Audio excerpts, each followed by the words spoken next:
3 months of silence ended in a single click, and the first comment left behind felt like a funeral held in public.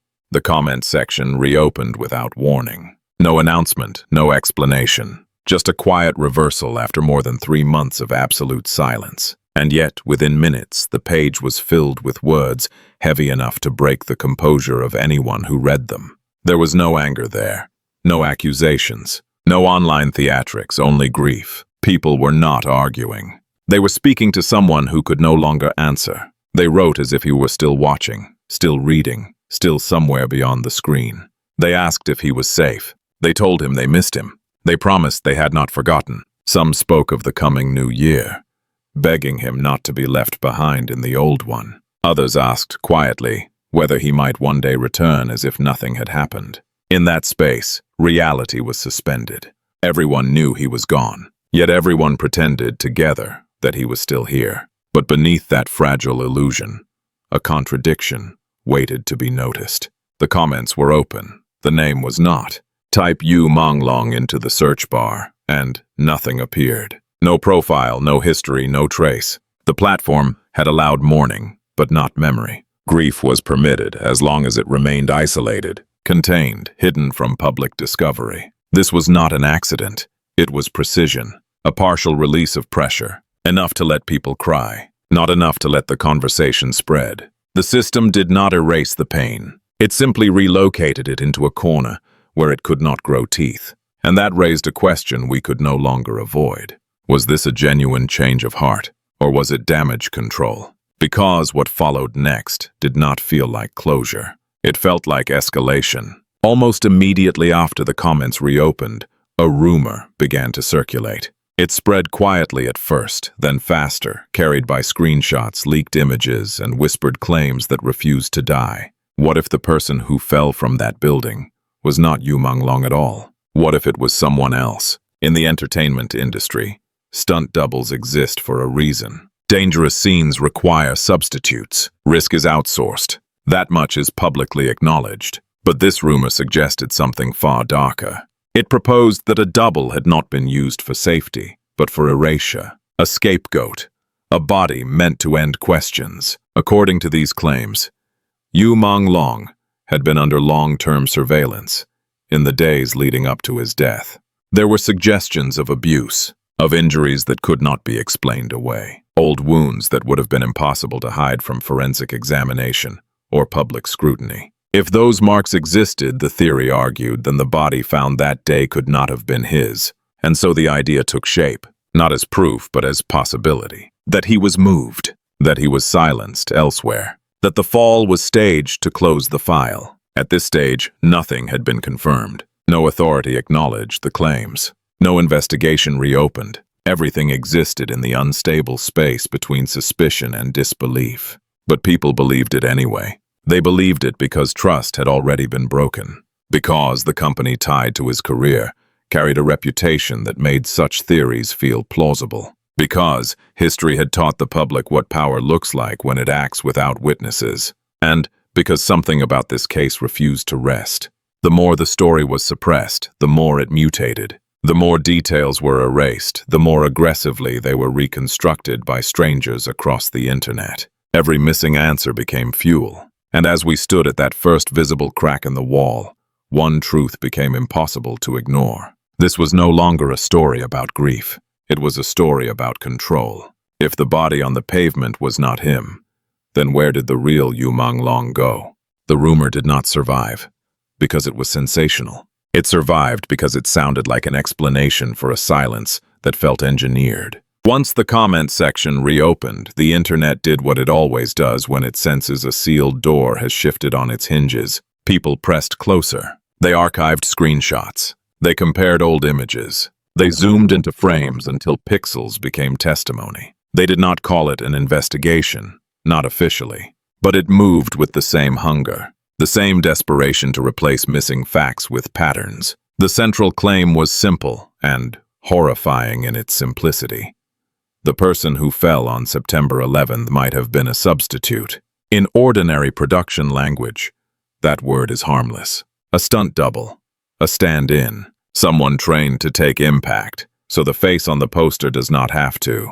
But in this theory, the substitute was not protecting Yu Menglong. He was replacing him. A body used to end a narrative. The reasoning behind it grew more elaborate with each retelling. According to anonymous posters and supposed leaks, Yu Menglong had been subjected to long-term monitoring in his final days. Some insisted it went beyond surveillance. They used heavier words: coercion, intimidation, abuse. They claimed there were injuries that had existed for weeks, possibly months. Injuries that would have left scars and irregularities impossible to hide. And this is where the theory sharpened into a blade. If those older wounds existed, then a public death created a problem. A forensic report would not see only the final impact. It would see what came before: bruising at different stages of healing, scarring, signs of prior trauma, things that do not appear overnight. A staged public outcome would become difficult to contain. So, the theory argued a replacement solved that problem. A body without those marks. A body that could fit the headline without revealing the history. The internet went searching for details to support the suspicion, and it found what it wanted to find. Some users pointed to images from the scene that circulated online, claiming the visible arm did not show extensive bruising or the kind of older scarring they expected if he had been violently mistreated. Others focused on a particular identifying detail: a mark on the left arm that Yu Menglong was said to have, a mole or a dark spot.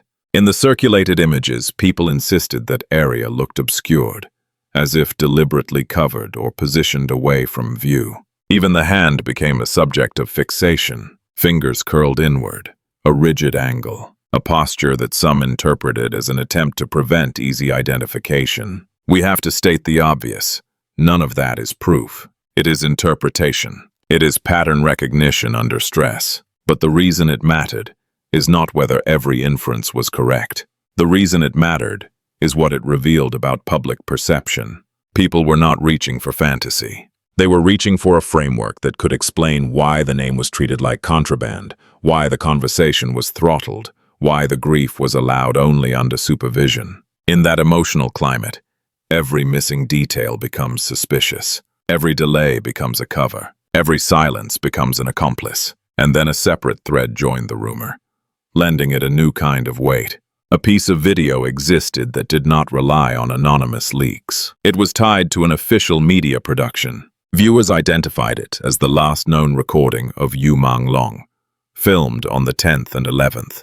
In promotional footage that circulated, he appeared smiling, performing the familiar discipline of a public figure. But the body beneath that discipline seemed unable to cooperate. His face looked hollow, cheeks drawn inward. The warmth people associated with him replaced by an exhaustion that sat too close to the bone. His frame appeared drastically thinner, to the point that some viewers claimed they almost did not recognize him. When he lifted his hands, they looked skeletal. When the camera caught his neck, the lines and angles stood out sharply, as if there was nothing left to soften them.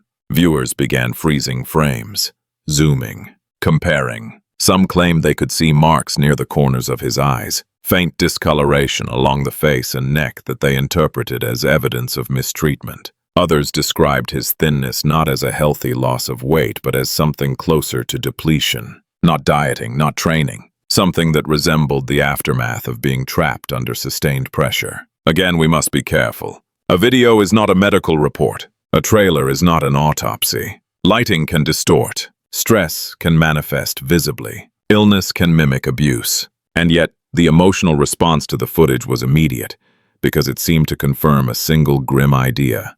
Something had been wrong long before the fall. In that context, the smile became unbearable. A smile, in the entertainment world, is not always joy. It is often obligation. It can be armor. It can be a mask rehearsed to keep contracts intact and cameras calm. But when viewers looked at his expression, many did not see reassurance. They saw a signal, a performance of normalcy from someone who could not afford to show fear. That is why July entered the conversation. Rumors began to circulate that warnings had existed months earlier, that people inside the industry had known he was being watched, that he had been mocked. Some claimed there had even been talk of a plan to eliminate him. None of it was confirmed, But once the idea took hold, the footage from the 10th and 11th looked less like an ordinary promotional clip and more like a document recorded too late. As the story continued to be suppressed, the internet treated suppression itself as evidence. That is a dangerous cycle. It can amplify misinformation. It can also illuminate a truth. Control creates suspicion as a byproduct. And by now, suspicion was no longer limited to a rumor about a substitute body. It was expanding into a larger narrative, one that framed Yu Menglong not as a victim of a single incident, but as a person being gradually erased. Economically, socially, digitally, physically. We cannot claim certainty, but we can name what the case has become. It is a question about whether a person can disappear in plain sight while the public is forced to watch only what it is allowed to see. It is a question about whether a platform can permit grief while protecting the mechanism that caused it. And it is a question about the cost of compliance in an industry where visibility is currency and silence is enforcement. By the end of this chapter, we are left with something colder than rumor and heavier than grief. A suspicion that the story was not designed to end with a fall. A suspicion that the fall was merely a clean sentence imposed on a messier truth. The more the camera tried to show a smile, the more it revealed a man being erased while still alive. By the time the substitute theory took root, the story was no longer confined to a single name. It had become a map of how a system behaves when it senses danger. It does not argue, it does not explain. It narrows the channels. It reduces visibility. It forces grief into private corners, then calls the public irrational for refusing to accept the version it provides. And yet, even under suppression, the case did not die. It migrated. A global petition began to circulate, drawing hundreds of thousands of signatures from people who had never set foot on a Chinese set, never met the people involved, and still felt that something about this narrative didn't add up. The petition was not evidence. It was pressure. It was a statement that the disappearance of a public figure under these conditions should not be treated as disposable. Around the same time, a different symbol appeared. Not a court filing, not a government announcement, a list. A United States-based independent pop culture platform released its annual ranking of 100 faces. Yu Menglong was placed within the top 5. For some, it looked like an ordinary tribute. For others, it was proof that the world could still say the name aloud, that there were places where the story could not be fully sealed. The accompanying visuals, as described by viewers, carried 3 words that felt more like a demand than a caption. Truth, justice, answers. That shift mattered. In a controlled environment, the most dangerous act is not accusation. It is persistence. It is the refusal to let a narrative be quietly concluded while the contradictions remain intact. And once persistence becomes collective, every movement made by those around the case becomes subject to intense scrutiny. That is how a rumor about a dinner became a rumor about flight. Online discussion began circling a figure who, according to repeated posts, had been linked to a pivotal gathering. Then came a new claim, that someone matching his description had been seen in Wanhua, Taipei. The details were vivid enough to feel persuasive to a reader scrolling late at night. A headband, faded orange-red hair, black-framed glasses, an estimated height between 170 and 175 centimeters. A casual meal, drinks, a conversation with a friend. There were no clear photographs in the circulating posts, no official confirmation, nothing that would survive a court standard. And it is critical to say this plainly. A single text post does not convict anyone. But timing creates its own gravity. If a person truly has nothing to hide, the public asks, why surface now in a place where scrutiny is unavoidable? If there is no fear, why appear in a way that can be interpreted as escape? These questions do not prove guilt. They prove mistrust. And mistrust is the natural companion of an industry that teaches the public to expect curated silence. This is where we arrive at the deeper point. The reason people do not simply move on is not because they enjoy conspiracy. It is because they recognize a pattern. They sense that the mechanism that can shadow ban a name can also shadow ban a life. To understand that mechanism, the video pivots to a second story. A different face. A different crisis. The same architecture. Li Hongyi is 27, not old enough to be considered a veteran, not young enough to be treated as a protected novelty. He exists in the most exploitable middle ground of modern entertainment, and in recent reports referenced by the narrator, a court order restricted his spending. He was reportedly labeled as an untrustworthy debtor, which meant he could be barred from flying, and even from taking certain high-speed trains. The reason was financial, but the structure behind it was not. He allegedly owed his former agency more than $1,400,000. The debt was tied to termination fees, penalties that accumulate not because an artist committed a crime, but because an artist attempted to leave. The origin of that trap, as presented, began when he was a minor. At 16, a guardian signed him into an 8-year contract. Later, he felt the company was not providing meaningful opportunities. There were claims that payment was inadequate or withheld. He attempted to terminate the agreement. Instead of release, he faced a lawsuit, demanding enormous compensation. The pattern is not subtle. You take someone young, you bind them for years. You control the roles, the exposure, the income. Then you punish departure as betrayal. The narration describes a system that can take a job paying tens of thousands and reduce the artist's share to a fraction, leaving them unable to build stability. And once an artist seeks outside work, the system has another lever: accusations of unauthorized activity, followed by litigation, followed by blacklisting, followed by asset seizure and reputational damage. The outcome is not only debt, it is isolation, because isolation makes compliance easier, and compliance is the currency of survival in an environment that does not merely employ artists. It disciplines them. This is where Li Hongyi's live stream becomes more than an internet clip. It becomes a moment of psychological exposure. He appears dazed, repeating a phrase that chills viewers precisely because it sounds less like celebration and more like self-instruction. Immortal, never dies. In the context presented by the narrator, it does not read as gratitude.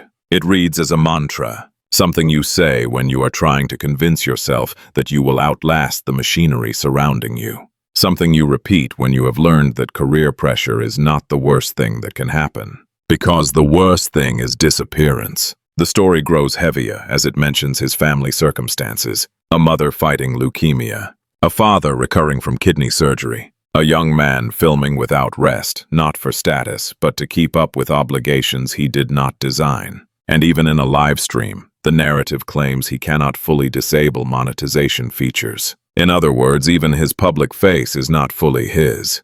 The channel exists inside a structure of control. So now, we step back and look at both names again. Yu Menglong, Li Hongyi. One story carries the suggestion of physical danger and a death that does not settle into certainty. The other carries financial violence, contractual captivity, and a life narrowed until survival becomes a daily calculation. Different outcomes, same gravitational center. A black hole system is not defined only by cruelty. It is defined by inevitability. It pulls everything inward. It punishes resistance. It turns private suffering into a public spectacle, then edits the spectacle until the audience sees only what is safe. That is why the comment section reopening matters. It was not mercy. It was calibration. A reminder that the public can be given just enough access to grieve, while being denied the ability to ask the questions that grief naturally produces. And that is why international attention, petitions, lists, and repeated words like truth, justice, answers become dangerous. They are not proofs.